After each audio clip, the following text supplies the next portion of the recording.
नमस्कार मित्रों, मैं डॉक्टर विनोद जोशी आप सबका द संस्कृत योग चैनल पर स्वागत करता हूँ। आज हम एक ऐसे मंत्र के बारे में बात करते हैं जो महामंत्र या दुनिया का सबसे प्रभावशाली मंत्र गिना जाता है। जी हाँ, हम बात कर रहे हैं गायत्री मंत्र की। गायत्री मंत्र एक प्रार्थना, ध्यान या धर्म ही नहीं है, वो एक मानसिक अनुशासन है। आइए इस गायत्री मंत्र के पीछे जो छिपा हुआ रहस्य है उसकी हम आज बात करते हैं और वो गूढ़ रहस्य को जानने की कोशिश करते हैं। ये मंत्र इतना प्रभावशाली क्यों है?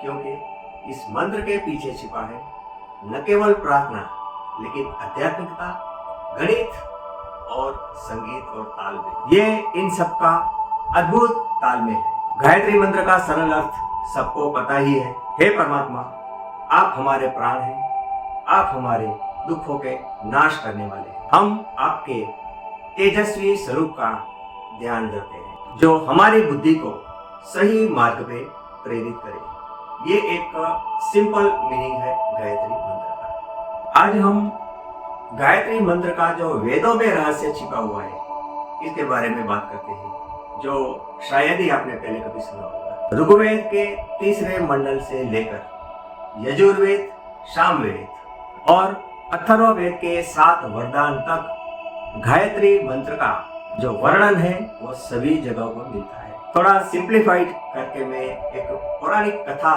का सहारा लेकर समझाने की कोशिश करता हूँ। ये सृष्टि के रचयिता ब्रह्मा जी और उस समय के सबसे महाज्ञानी ऋषि याज्ञवल्क्य की संवाद की बात है। याज्ञवल्क्य जी ने ब्रह्मा जी से प्रश्न पूछा कि ऐसा कौन सा मंत्र है जिससे ये दुनिया बनी है और ये सृष्टि की उत्पत्ति कैसे हुई है और इसका सबका रहस्य क्या है। उनकी विनती को ब्रह्मा जी ने ये सृष्टि के रहस्य का भेद है, जो उसका रहस्य है वो समझाया। इस बात की मेन थीम है कि यह सृष्टि ध्वनि से बनी हुई है। अभी साइंस को लेकर इस बात में काफी द्विधा है कि मटेरियल से ये ध्वनि और ये आत्मा बना है या ध्वनि से ये मटेरियल बना है। लेकिन हमारा वेद कहता है कि ध्वनि प्रारंभिक है और ध्वनि से ही ये पूरे ब्रह्मांड की रचना हुई है। लेकिन ये जो साइंस की और वेद की डिबेट है वो आपको काफी जगह देखने मिलेगी और वो चलती रहती है। ऋग्वेद में जैसे आपने कभी सुना होगा नासदीय सूक्त और हिरण्यगर्भ, जिसके रचयिता ऋषि परमेष्टि है, उसमें ये वर्णन है जिसमें ब्रह्मांड की उत्पत्ति का रहस्य है कि जब कुछ भी नहीं था, न सत्य न असत, न प्रकाश न अंधकार, तब भी मैं तो था ही।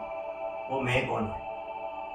वो मैं परमात्मा, परमेश्वर या ईश्वर है, जिसे वेदांत में ब्रह्म कहते हैं। तब उस पुरुष ने सांस लेकर एक ध्वनि निकाली जो दुनिया की सबसे पहली ध्वनि है, जिसे ब्रह्मनाद कहते हैं और आज हमें जिसे ओमकार के नाम से जानते हैं। ओमकार के बारे में साइंटिफिक रिसर्च भी काफी चलता रहता है कि क्या ब्रह्मांड का प्राइमरी जो पहला ध्वनि ओम है या नहीं और उसकी गूंज कहीं और सुनाई देती है या नहीं। और ये अनाहत ध्वनि जिसे बोलते हैं, प्रणव बोलते हैं, उस ध्वनि से पूरे ब्रह्मांड की रचना हुई है। इस वीडियो के बाद जब भी आप कभी गायत्री मंत्र पढ़ेंगे, जाप करेंगे या उसका ध्यान करेंगे, तब उसके बारे में जो डिटेल है वो आप अंदर उतारेंगे। ये सिर्फ एक मैकेनिकल प्रार्थना, स्तुति या ध्यान नहीं है। इसके हर एक अक्षर में एक अर्थ, एक साइंस, एक अध्यात्म छिपा हुआ है। और तब आप गायत्री मंत्र को एक अलग ही नजरिए से देखेंगे। ये 24 अक्षरों वाला मंत्र है, जैसे आप सब जानते ही हैं।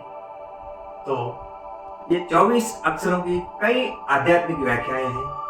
24 अक्षर के 24 ऋषि हैं, 24 तत्वों की भी उसमें बात की हुई है, 24 शक्तियां भी उसमें शामिल है। तो आप समझ ही सकते हैं कि ये कितना गूढ़ और रहस्यमय और बहुत ही आध्यात्मिक मंत्र है। हम कथा की ओर आगे बढ़े तो ओम या प्रणव से ये पहला जो ध्वनि परमेश्वर से ब्रह्म से निकला उसका कंपन हुआ और इस कंपन से ये ब्रह्मांड की रचना हुई। अब ऋषि विश्वामित्र की ओर चलते हैं। आगे जो ब्रह्मा जी को प्रश्न याज्ञवल्क ने पूछा था, तो अब इस मंत्र के रचयिता कौन है? वो है ऋषि विश्वामित्र। इसका सबसे पहले उल्लेख कहाँ पे मिलता है? ये ऋग्वेद के 3 मंडल में 62वें सूक्त का 10वां मंत्र है। ऐसे तो गायत्री के बारे में विश्वामित्र जी ने 18 मंत्र रचे हैं, लेकिन ये तत्सवितुर्वरेण्यं भर्गो देवस्य धीमहि धियो यो न प्रचोदयात् बहुत ही फेमस है। और ये मंत्र विभिन्न देवताएं सूर्य, इंद्र, वरुण आदि की उपासना और प्रार्थना करता है। ऋग्वेद के बाद हम यजुर्वेद की ओर आगे बढ़ते हैं। जैसे अभी आपसे मैंने कहा कि यह श्लोक तत्सवितु से शुरू होता है, लेकिन ओम जैसे पहले बताया जो आदि ध्वनि है, तो ऋग्वेद के या सभी वेद के पहले मंत्र का अक्षर ओम है, तो ओम हो गया, तत्सवितुर्वरेण्यं भी हो गया। अब हम यजुर्वेद की ओर आगे बढ़ते हैं। यजुर्वेद कर्मकांड का एक आधारभूत ग्रंथ है। उसमें गायत्री मंत्र की जो उपयोगिता है वो यज्ञ वेदी और अनुष्ठान की शुद्धि के लिए उस मंत्र का प्रयोग किया जाता है। शुक्ल यजुर्वेद के 36वें अध्याय का 3रा ये मंत्र है, जो उसे 7 व्याहृति के साथ जोड़ता है। अब व्याहृति क्या है वो भी हम आगे समझेंगे। सप्त व्याहृति ये 7 लोक हैं और 7 चक्र जो हमारे शरीर में है वो भी है। तो जैसे पहले से ही कहा जाता है कि यथा ब्रह्मांडे तथा पिंडे, जो ब्रह्मांड में है वही पिंड के अंदर है। तो जो 7 लोक हैं वो हमारे ही अंदर 7 चक्र के रूप में बैठे हुए हैं। जो भू है वो पृथ्वी लोक या फिजिकल पदार्थ की उसमें बात की है। भुव वो अंतरिक्ष लोक और प्राण और मानसिक शांति का प्रतीक है। स्व वो स्वर्गलोक है जिसमें आत्मा और आनंद की बात है, जिसे हम वेदांत की भाषा में या सभी हमारी रूढ़ियों में सत्यचित आनंद बोलते हैं। अब ऋग्वेद से शुरू हुआ तत्सवितुर और आगे ओम भूर्भुवस्वतो जुड़ गया। अब बात करते हैं सामवेद की। तो सामवेद में इस मंत्र को छंद, लय, गति और ताल भी है। इसी के कारण जब हम उसका उच्चार करते हैं तब दिव्य अनुभूति होती है। ये सामवेद की कमाल है। और ऐसे उच्चार करने से हमारी प्राण शक्ति और ऊर्जा बढ़ती है और हमारे जो चक्र हैं वो सक्रिय होते हैं। और लास्ट में हम अथर्ववेद की बात करते हैं।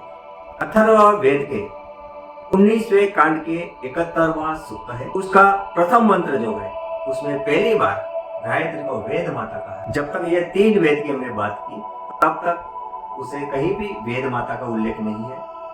अथर्ववेद में पहली बार यह कहा गया कि वो वेद माता है और उसको समझाया गया है कि वो क्यों वेद माता है।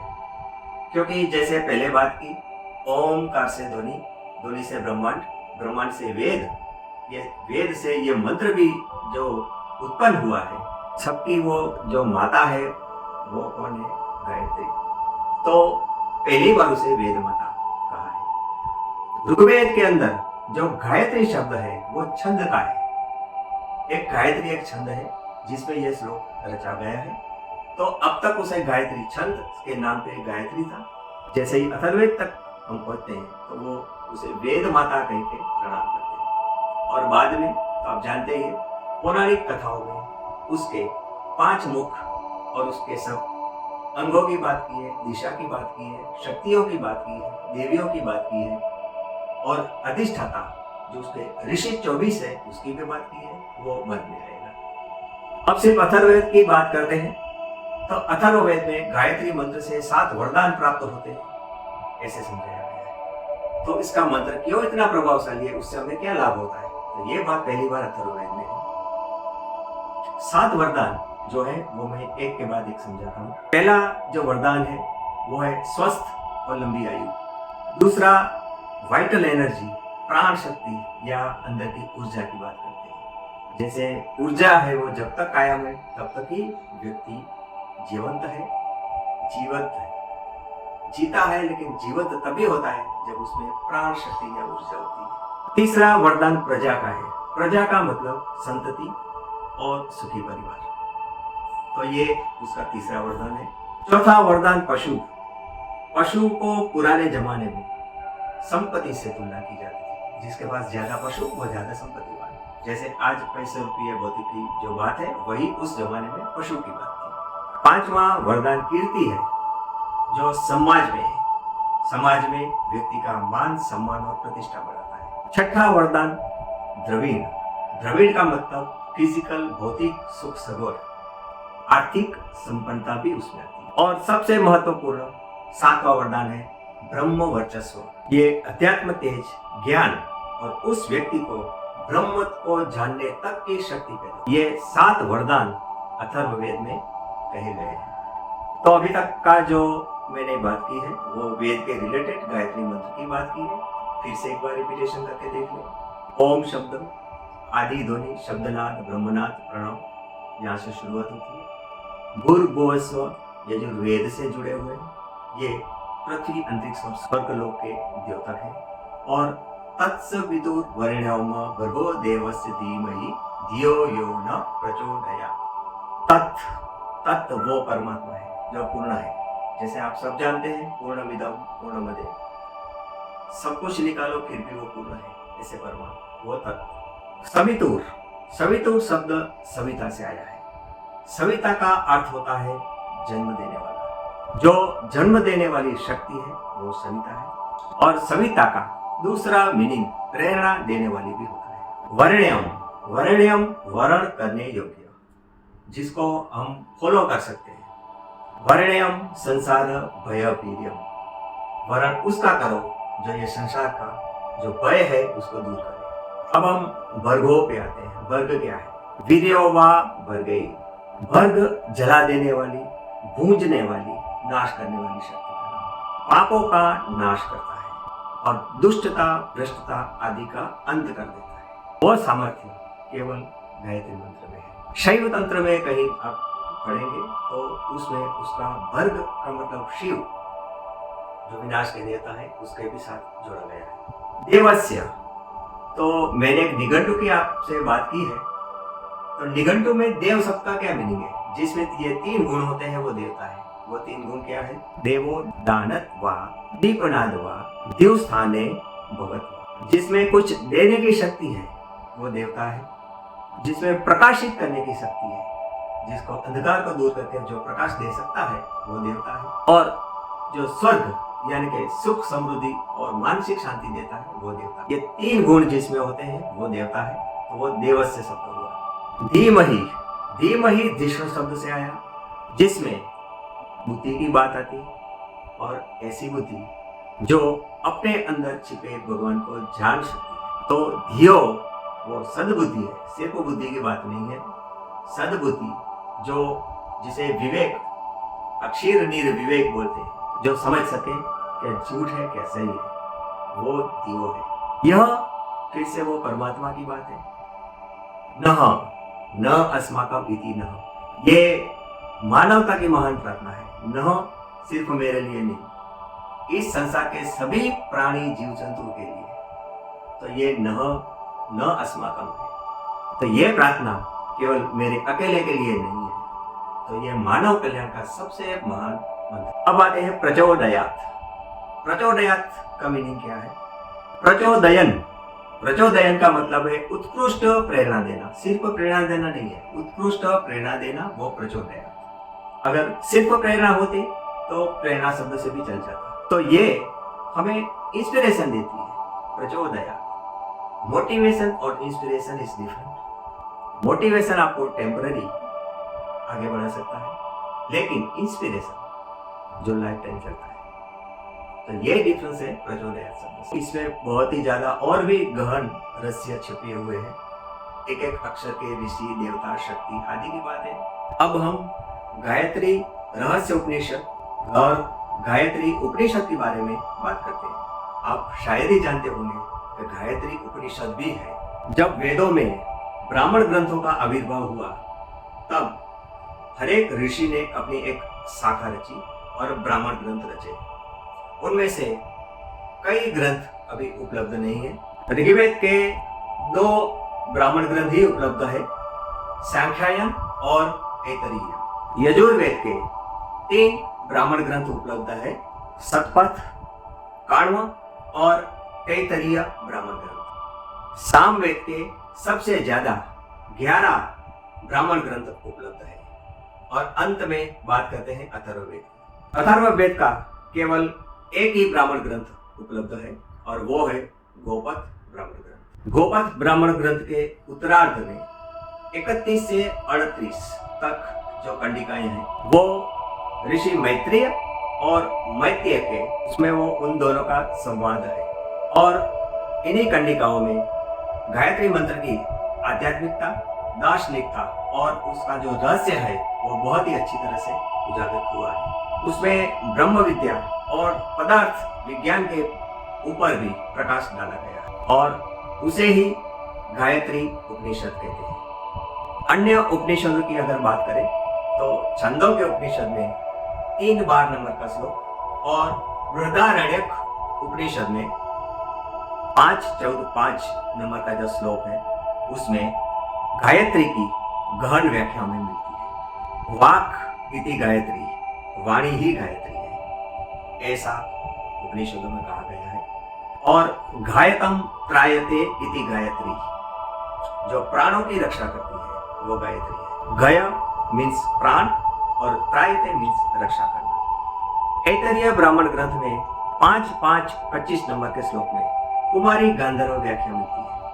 तो वो एक ऋषिका थी और यह भी बताती है कि उस समय नारियों को भी वेद और यज्ञ का अधिकार था।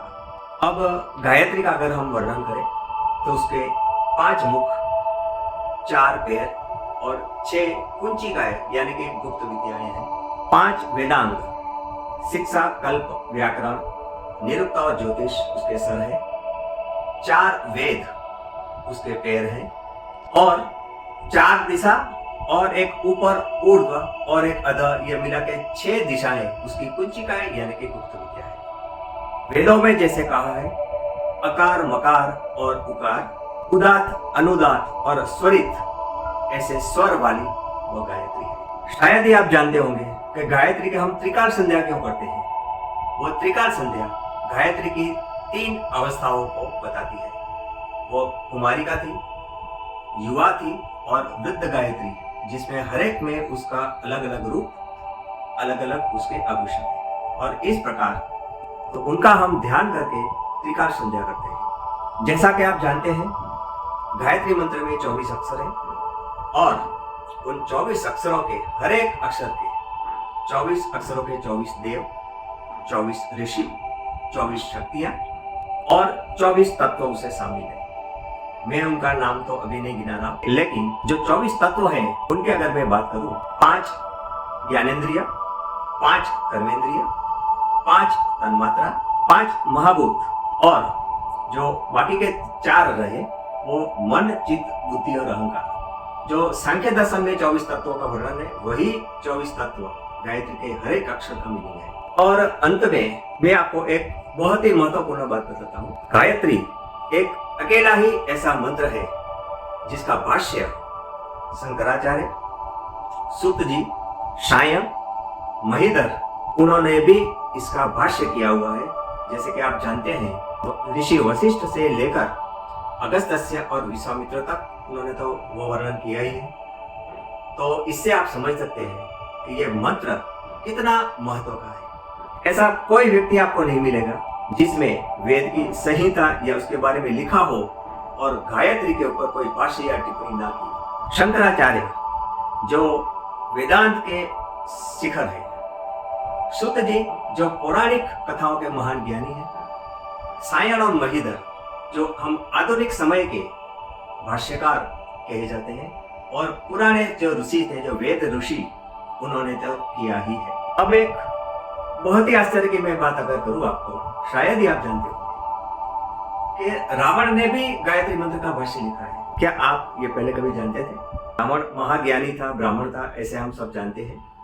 उसने न केवल शिव तांडव जो लिखा, जो हम सब जानते हैं, लेकिन उसने ज्योतिष की रावण संहिता भी लिखी है और गायत्री मंत्र का भाष्य लिखा है, जिसे रावण भाष्य कहते हैं। अब पहले क्वेश्चन का समय आ गया है, बहुत ही सिंपल है, कई बार मैंने बोला भी है। गायत्री मंत्र में कितने अक्षर हैं और उसका पहला अक्षर कौन सा है? और अब अंत में दूसरा प्रश्न आपके लिए प्रस्तुत है। गायत्री उपनिषद किस वेद में है? तो बस आप इन दो आसान से प्रश्नों के जवाब कमेंट में लिख सकते हैं, और आपको कुछ पूछना हो तो मुझे आप पूछ सकते हैं। ऐसे अद्भुत, इंटरेस्टिंग, ज्ञानवर्धक और भारतीय परंपरा के गौरव रूप भारतीय वैदिक साहित्य की जानकारी के लिए आप देखते रहिए मेरी चैनल संस्कृत टॉक।